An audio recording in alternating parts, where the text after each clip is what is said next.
Boa noite a todos. É com grande alegria e com muita honra que mais uma vez me apresento diante de vocês, levando adiante como partícipe do projeto ABRBM TV ano 2021. Nesta noite, vamos falar das questões 50 e 51 de O Livro dos Espíritos, que trata do tema povoamento da Terra, Adão.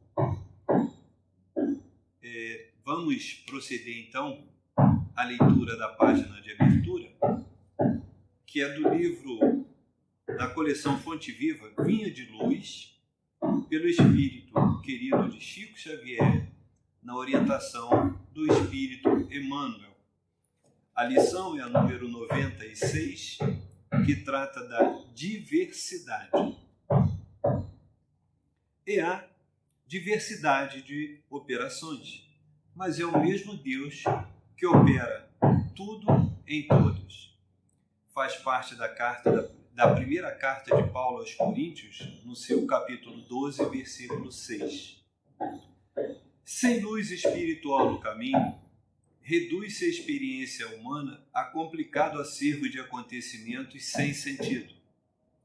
Distantes da compreensão legítima, os corações fracos interpretam a vida por mera penitência expiatória, enquanto os cérebros fortes observam na luta planetária desordenada aventura. A peregrinação terrena, todavia, é curso preparatório para a vida mais completa. Cada espírito exercita-se no campo que lhe é próprio, dilatando a celeste herança de que é portador.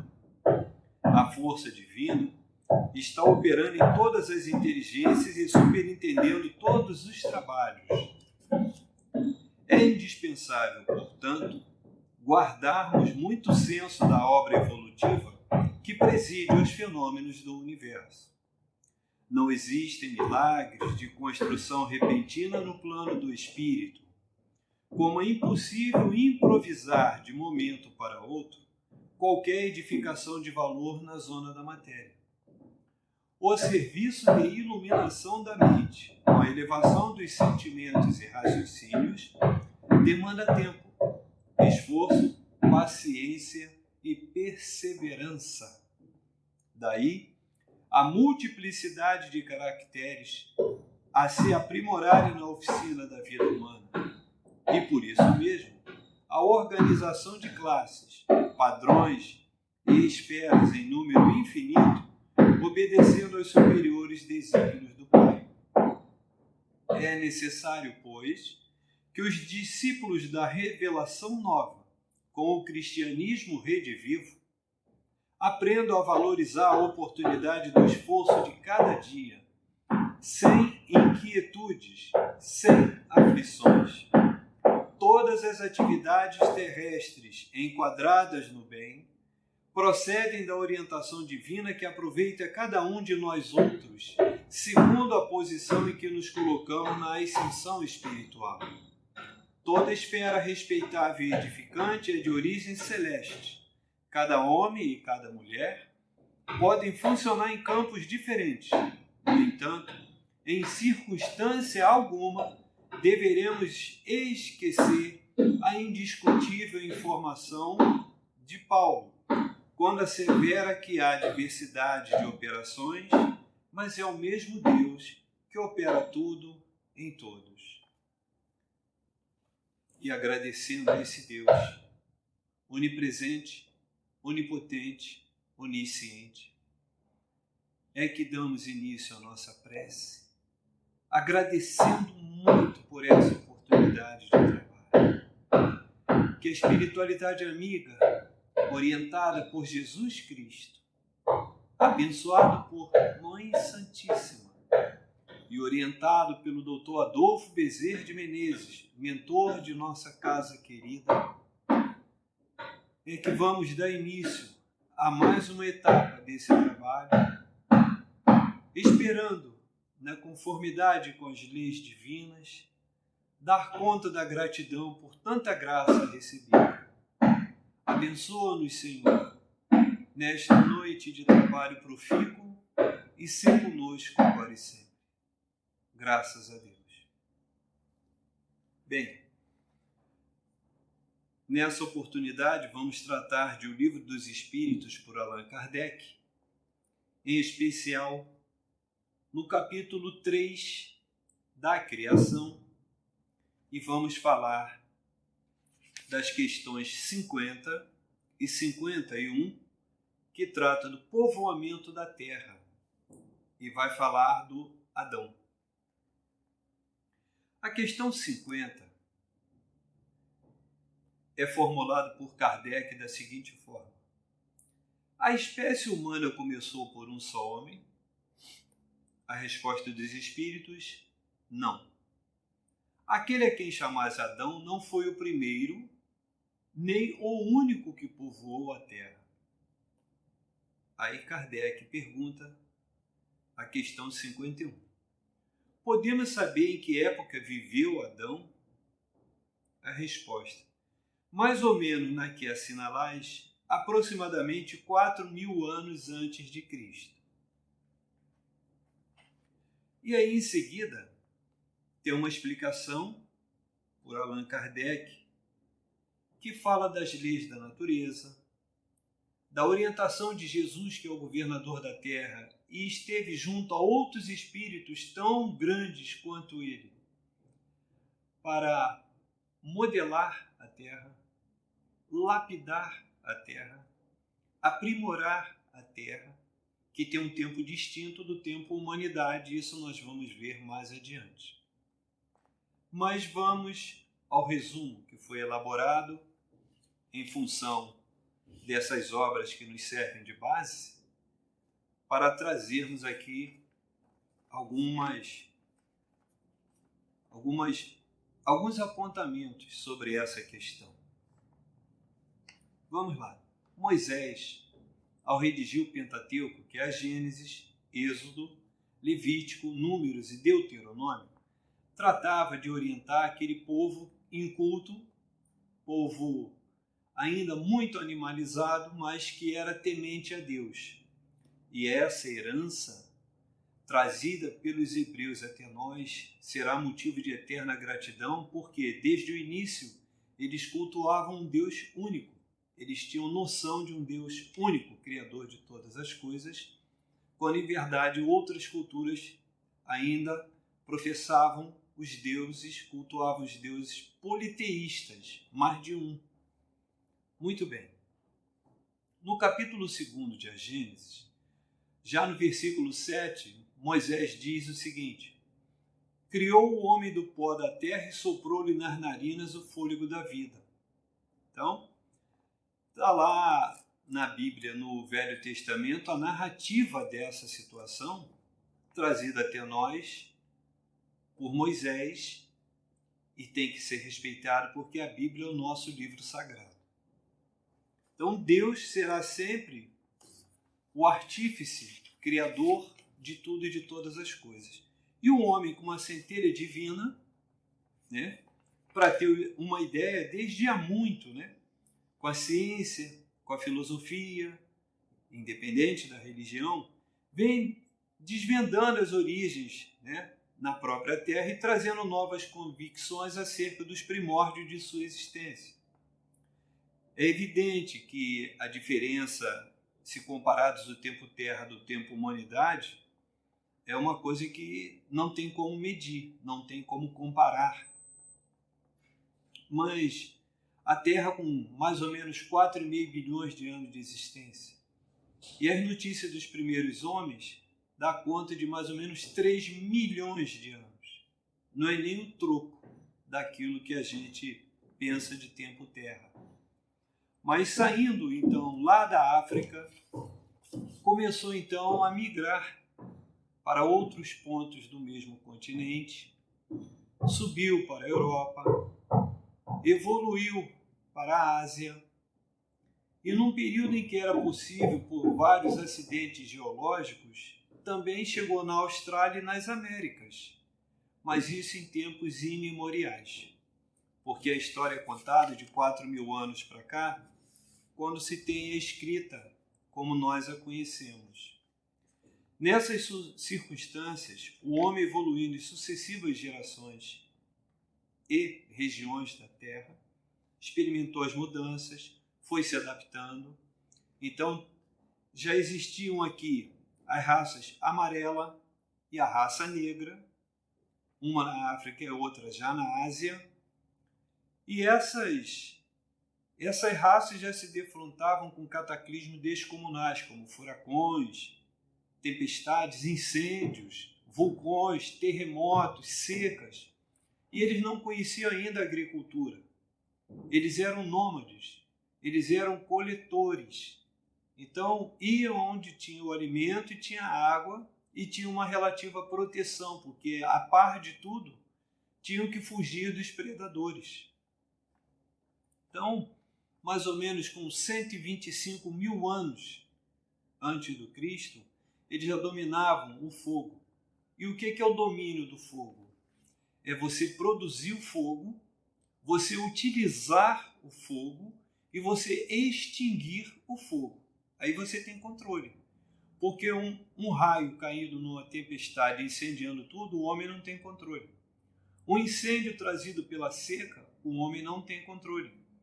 Então, esse aspecto de produzir, utilizar e extinguir é que trouxe ao homem esse controle.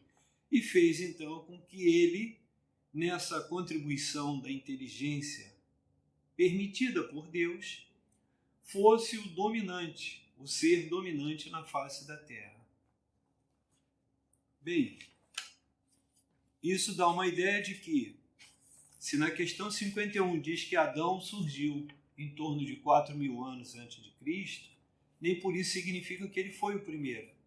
Não está escrito na Bíblia que ele foi o primeiro.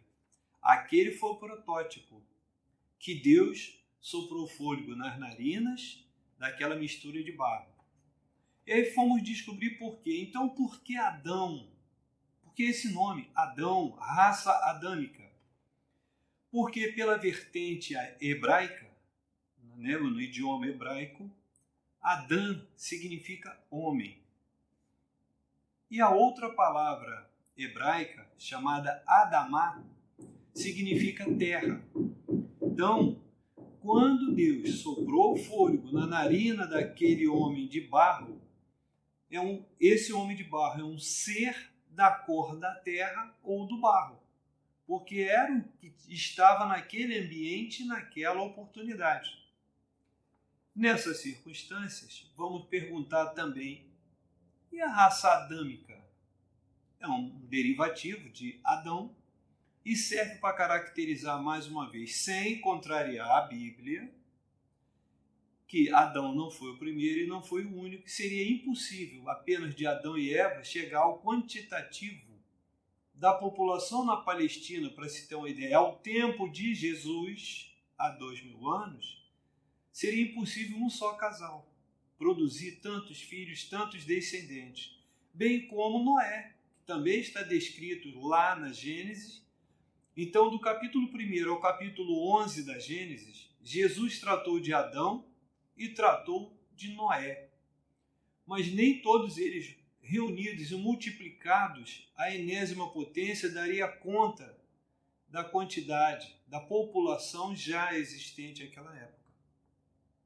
Então, no planeta já habitavam essas raças antes, e aí em torno de 10.000 anos, 8.000 anos antes do Cristo, houve uma grande migração de espíritos vindos, trazidos do orbe de Capela na constelação do Cocheiro. Vários planetas estavam passando por aquilo que nós na Terra aspiramos hoje, passando para planetas de regeneração. E aqueles espíritos recalcitrantes, ainda viciosos e não obedientes à lei de Deus, embora a conhecessem como nós também conhecemos, foram degredados para a Terra e para outros orbes inferiores à Capela. Muito bem. Essa constelação, essa estrela Capela, que na verdade não é uma só, se constitui de um núcleo com 4 estrelas, está distante da Terra 42 anos-luz. É muita coisa, mas para Deus, um estalar de dedos. E a espiritualidade amiga, capitaneada por Jesus Cristo, com esse amor infinito por nós, aceitou aqueles espíritos degradados e os trouxe para a Terra. E aí, banidos de lá, mas acolhidos aqui nesse amor infinito de Jesus, houve adaptação a esse planeta. Então, quando a resposta diz que Adão presumivelmente teria surgido há 4.000 anos, no mínimo no dobro de tempo, os capelinos já estavam aqui, na miscigenação em todos os cantos do globo, nessa mistura de raças, de culturas, em todas as regiões deste orbe, deixaram para nós um legado. E nessas circunstâncias, as pirâmides do Egito são uma prova inconteste, como há pirâmides no Peru, na Guatemala, no México, na Indonésia, no Vietnã, no Camboja, na Birmânia, na Índia, na China milenária, há monumentos enormes. Então, nessa circunstância, nós chegamos à conclusão que Adão não foi o primeiro, Adão não foi o único. Adão e Eva não começaram o povoamento da Terra, contribuíram sim. E há um registro histórico na Bíblia Sagrada que nós não temos o direito de olvidar. Então, a Bíblia é o livro mais publicado, mais vendido e mais lido no mundo em todos os tempos. Isso é só uma parte. O principal na Bíblia é compreender o que ali está escrito, ressalvar, resgatar e ponderar com o avanço da ciência e da filosofia, que junto com a religião assentam o tripé defendido e proclamado pela doutrina espírita, por isso a fé raciocinada, sem que sejamos fanáticos, sem que sejamos intransigentes, sem que sejamos inflexíveis naquilo que nós tivemos acesso pela leitura, por ouvir os mais sábios, por ouvir os mais velhos, em especial todos esses espíritos de escola que sempre se preocuparam de trazer para nós as orientações do mais alto para servir de exemplo, para deixar iluminada e aberta a trilha pela qual nós temos que prosseguir para sermos aceitos nos planos mais elevados, em tantas quantas reencarnações sejam necessárias para a nossa perfeição, que será sempre relativa, posto que perfeição absoluta só a partir de Jesus. Há espíritos puros, como Mãe Santíssima, e tantos outros que nós sequer sabemos os nomes. Mas nós precisamos desse referencial para nos orientar, para iluminar e pavimentar essa trilha por onde nós vamos subir. Repetindo, inclusive, o que está escrito na questão 540 de O Livro dos Espíritos, do átomo ao arcanjo. Quando chegarmos lá, vamos começar tudo de novo. Sempre nesses círculos de perfeição e de elevação, principalmente no aspecto moral. Bem, dando prosseguimento na questão das pirâmides, que são os exemplos que todo mundo conhece, elas estão espalhadas ao redor do mundo, mas vamos dar destaque às pirâmides egípcias pelas colossais dimensões. Mas mesmo elas, com as suas dimensões, considerando a sua localização e a orientação espacial, ou seja, equidistante de que ponto geográfico, a inclinação com relação ao Sol, as constelações, aos astros no universo. Então, independente das distâncias que são enormes, não temos nem como calcular sem um concurso de uma calculadora ou de computadores hoje. Isso tudo evidencia a precisão da astronomia, que é uma outra ciência. Então o homem hoje se vale da arqueologia, da paleontologia, da geologia, da antropologia, da astronomia e a filosofia para nos auxiliar a compreender, pelo aspecto humano, a dimensão dessa grandeza infinita que não temos hoje como mensurar. Então, nós consideramos como pré-história tudo aquilo ocorrido antes de 4.000 anos. 4.000 anos antes de Cristo. Justamente a data retratada, o período retratado por Moisés.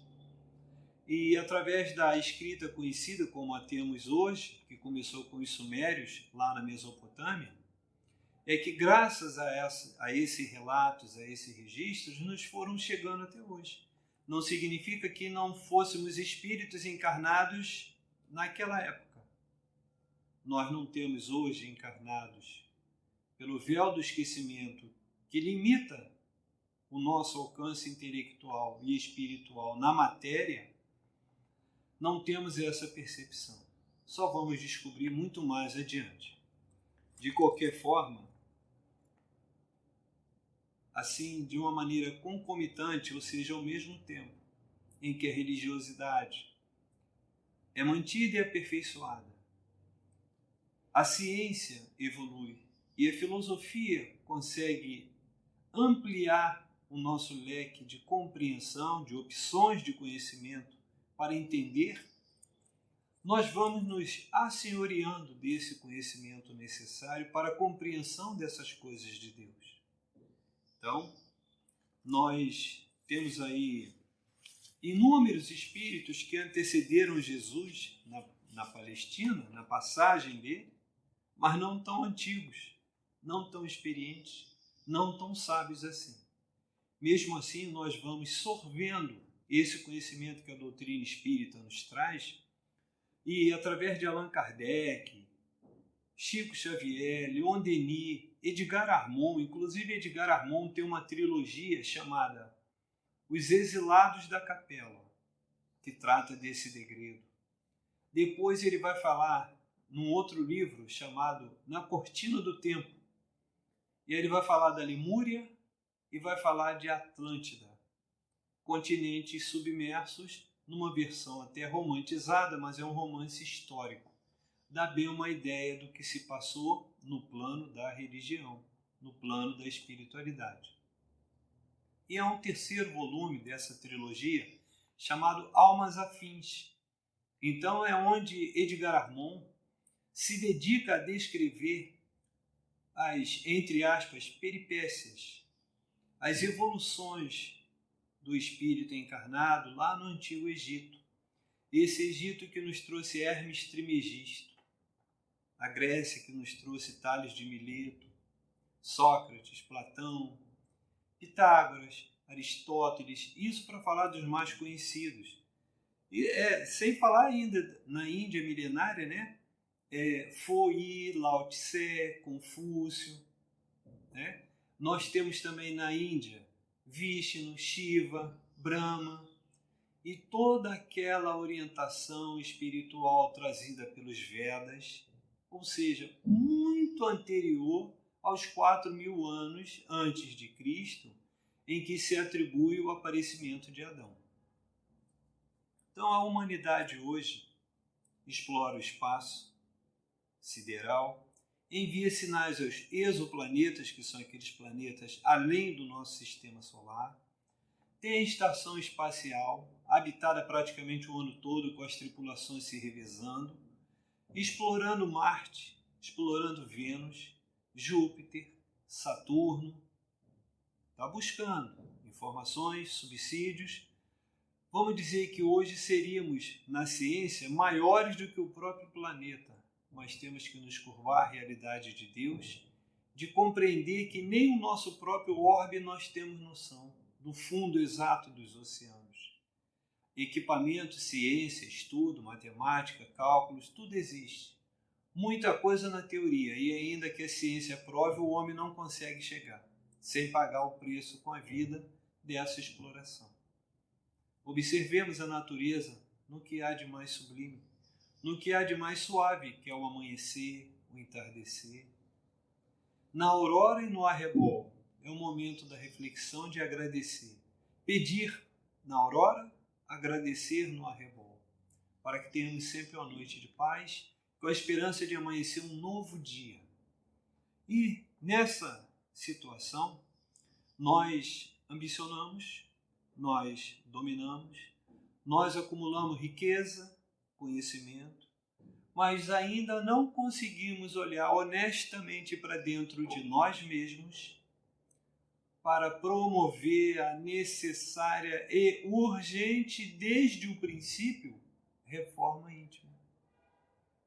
Nós conseguimos ver o defeito do outro, nós conseguimos criticar o outro, nós conseguimos julgar o outro, nós conseguimos nos comparar ao outro, sempre nos colocando em melhor posição que aquele que é o objeto da nossa apreciação ou depreciação. Quando ele está melhor, a gente tem inveja. Quando ele está pior aos nossos olhos, a gente despreza, humilha e ainda demonstra compaixão. Mas só vai funcionar se o sentimento verdadeiro de amor, de fraternidade, de caridade, solidariedade estiverem unindo pensamento e coração. Então, essa raça adâmica tão decantada, esse Adão tão falado, tão descrito, tão divulgado, não só da Bíblia, mas de todas as outras obras, e utilizado em algumas denominações religiosas como referencial, será sempre um referencial, sim, mas que tenhamos consciência de que hoje, com o auxílio da ciência e da filosofia evoluindo cada vez mais, não vai nos dar a condição de confronto com o que está na Bíblia. Isso jamais. Temos que respeitar o que lá está escrito, porque foi por inspiração divina. Foi por orientação de espíritos maravilhosos que apontaram e escolheram espíritos maravilhosos encarnados para nos deixar esse legado. Por isso é a Bíblia Sagrada. É o referencial para todas as outras escritas. Agradeçamos aos hebreus que mantiveram a fidelidade a um Deus único, que mantiveram íntegra a história trazida desde o princípio e até nós, e em especial a esse Jesus maravilhoso, que é nosso modelo e guia, e que veio no madeiro infiel provar para nós que é possível ser fiel a Deus, mesmo com o sacrifício da própria existência. Ainda que consideremos a perfeição do Cristo, que em tese estaria imune a todas as dores pelas quais nos defrontamos todos os dias. Então, há aqui algumas questões para reflexão. Daqueles milhões de espíritos degredados do sistema Capela, quantos já puderam regressar? E o que fizeram para merecer? E o que nós precisamos fazer para merecer um dia aquele próprio orbe ou um outro equivalente? Mereceremos a própria terra regenerada? Degredados, cumpriremos missões em orbes menos evoluídos do que este que hoje nos abriga? Que planeta deixaremos para os espíritos mais evoluídos que chegam hoje em nossas próprias famílias? Essas crianças queridas, abençoadas, que dedicamos um carinho incrível na nossa família. Que espíritos são esses? Bem, se tal qual o Adão da Gênesis, do pó viemos e ao pó tornaremos, cuidemos para que o eu espírito realize o bem e complete as lições necessárias para o sonho da evolução plena, porque Deus tem um propósito que não conhecemos, mas isso não nos livra do dever da reforma íntima nem da responsabilidade da gratidão por esse amor infinito que deve se manifestar em todos nós. Para a conclusão do trabalho dessa noite, eu sugiro aos queridos irmãos que, independentemente de qualquer plano no estudo do Livro dos Espíritos que estejam, ou independente das questões 50 e 51 que tratamos nessa noite, deem uma olhada com muito carinho, com muita atenção, com muita reflexão na questão número 59 de O Livro dos Espíritos, que não é sequer uma pergunta apresentada por Kardec à espiritualidade amiga. É uma explanação, uma explicação tão convincente, tão bem elaborada, que em tese ela faz o resumo dessa parte tão especial que é para tratar da nossa existência no planeta. Agradecendo a todos por essa oportunidade, agradecendo a espiritualidade amiga capitaneada por esse irmão maravilhoso, mais que um irmão, um pai, Dr. Adolfo Bezerra de Menezes, patrono dessa Casa do Caminho, a quem dedicamos a honra e a gratidão pela empreitada confiada. Então, nesse momento de luz e paz, em que nos sentimos abraçados, envolvidos por essa espiritualidade amiga que nunca nos abandona, em especial o nosso irmão protetor espiritual, agradeçamos por esse amor infinito que nos abençoa, nos fortalece, nos ampara, nos intui para que sigamos o melhor caminho no rumo dessa perfeição tão sonhada e tão distante em função dos nossos próprios erros, nossos vícios e nossas quedas diárias. Que a reforma íntima se opere em nós, Senhor, com a vossa inspiração e a vossa permissão, para que atinjamos essa perfeição esperada por vós e que tenhamos, de fato, na Terra, esse mundo de regeneração, sem dores, sem culpas, sem remorsos, sem arrependimentos, sem penitências, que seja um planeta em remissão, para que gozemos, enfim, dessa felicidade plena de vos adorar, mas, acima de tudo, de seguir o vosso exemplo, trabalhando e edificando a nossa obra em todos os dias da promissão. Sê conosco agora e sempre, Senhor, graças a Deus.